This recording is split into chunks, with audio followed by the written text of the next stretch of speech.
जीते हैं तो ईवीएम ठीक, हार गए तो ईवीएम खराब होती रहेगी। चूँकि हमारे यहाँ कोई तेल का कुआं तो है नहीं।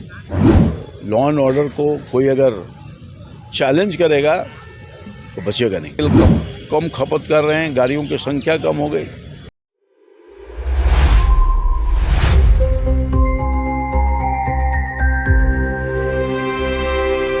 परिणाम आए तेजस्वी यादव ने तो बैलेट पेपर को लेकर के बातें कही है कि बैलेट से होता है हमारी सोची।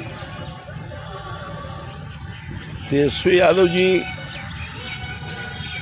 हार गए हैं, बुरी तरह से हारे हैं,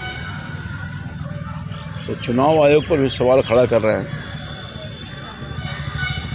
डेमोक्रेसी में हार को स्वीकारना चाहिए और जीत को भी स्वीकारना चाहिए। हार की पीड़ा हो रही होगी और पूर्वाग्रह से ग्रसित होकर ऐसी कोई टिप्पणी नहीं करनी चाहिए।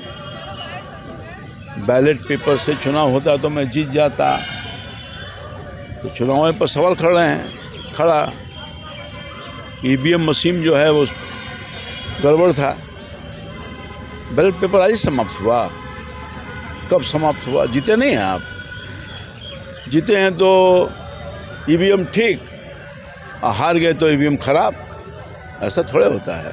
पेट्रोल और डीजल के दाम में एक बार फिर से सर इजाफा देखने को मिल रहा है पूरे देश में। पेट्रोल के दाम में इजाफा हुआ है। माननीय प्रधानमंत्री जी ने अपील किया, सब लोगों ने आत्मसात भी किया, कार्रवाई भी प्रारंभ कर दिया। तेल कम खपत कर रहे हैं, गाड़ियों की संख्या कम हो गई।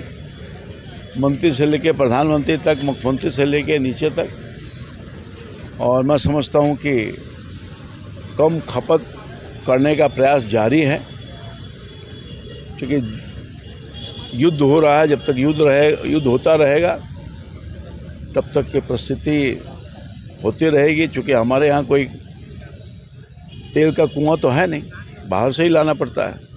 तो सब लोगों को चाहिए कि हम तेल की बचत करते रहें और राष्ट्र को मजबूती प्रदान करते रहें। प्रधानमंत्री जी की अपील को सब लोगों ने माना है और मानेंगे भी। ब्लैकआउट के दौरान जिस तरीके से एक दुकानदार की, मसाला दुकानदार की हत्या हुई, किस तरीके से आप देख रहे हैं? कल ब्लैकआउट था, घोषित था 15 मिनट का ब्लैकआउट। तो मसाला व्यवसायी को अपराधियों ने मार दिया, दुखद है।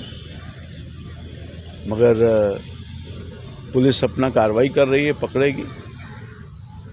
और लॉ एंड ऑर्डर को कोई अगर चैलेंज करेगा तो बचेगा नहीं। प्रधानमंत्री जी विदेश की यात्रा पर जा रहे हैं, क्या लग रहा है कि विपक्ष बातें कह रहा है, शरद पवार कह रहे हैं कि सर्वदलीय बैठक बुलाई जानी चाहिए, इसको लेकर के संकट को लेकर? प्रधानमंत्री जी लगातार आवश्यकता अनुसार विदेशों का दौरा करते रहे और कल उनका 5 देशों का दौरा प्रारंभ हो गया है।